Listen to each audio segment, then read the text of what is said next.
Kita masuk ke berita pertama, pemirsa. Wakil Presiden Ma'ruf Amin meminta masyarakat Indonesia tidak menunda pernikahan. Hal ini berkaitan dengan struktur demografi Indonesia pada 2050 mendatang yang diperkirakan didominasi oleh kelompok tua. Menteri PPN Kepala Bappenas Suharso Monoarfa juga menjelaskan terdapat 3 skenario perhitungan proyeksi penduduk Indonesia pada 2020 hingga 2050.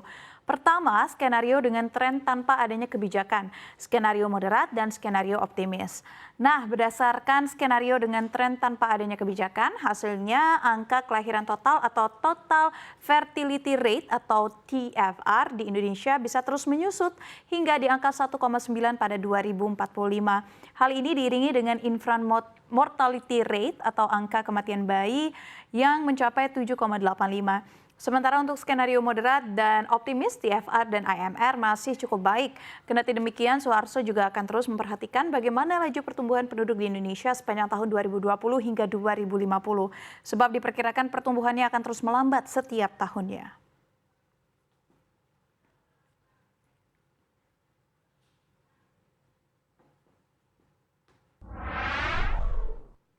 Beralih ke informasi lainnya, pemirsa. Pemerintah melalui Menteri Koordinator Bidang Kemaritiman dan Investasi Luhut Binsar Panjaitan menagih janji kepada Amerika Serikat dan juga negara-negara yang tergabung dalam G7 perihal komitmen pendanaan transisi energi di Indonesia. Komitmen pendanaan itu tertuang dalam Just Energy Transition Partnership atau GETP yang dicetuskan pada KTT G20 di Bali.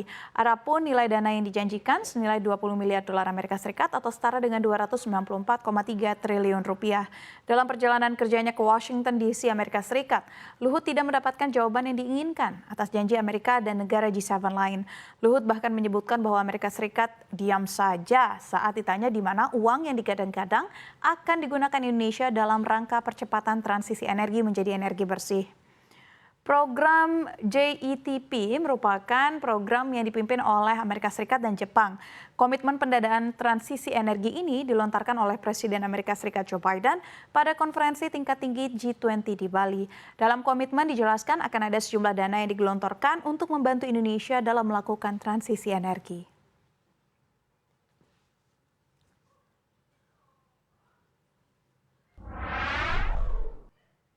Masih dari informasi dalam negeri, pemirsa.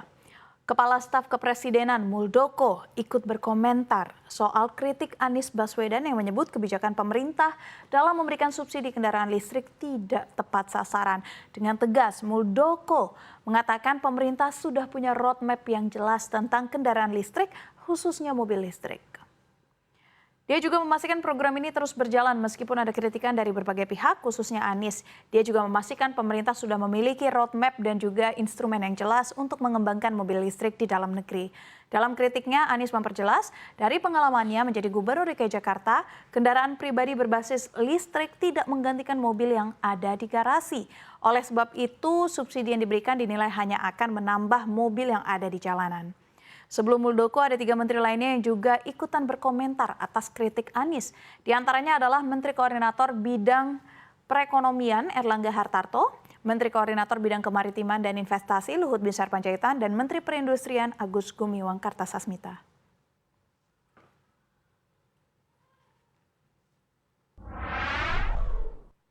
Kita lanjut ke informasi dari mancanegara, pemirsa. Perang Rusia-Ukraina masih terus terjadi. Sejak operasi militer Rusia meletus tahun 2022 lalu, pertempuran masih sengit dilakukan di garis depan Ukraina Timur. Kemarin beberapa update terjadi termasuk China yang akan memulai kunjungan ke Ukraina. China memang sudah dari dulu diharapkan aksi nyatanya dalam menengahi permasalahan Rusia dan Ukraina.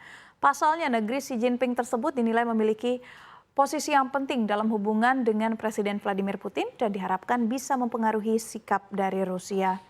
China dilaporkan akan mengunjungi Ukraina pada 16 dan 17 Mei ini. Pemerintah China dilaporkan menunjuk Li Hui sebagai perwakilan khusus China untuk urusan Eurasia dan mantan duta besar untuk Rusia. Meski tanggal pertemuan sudah jelas, namun Presiden Ukraina Volodymyr Zelensky diketahui masih berada di Inggris. Ia tengah menggalang lebih banyak dukungan menjelang serangan balasannya ke Rusia.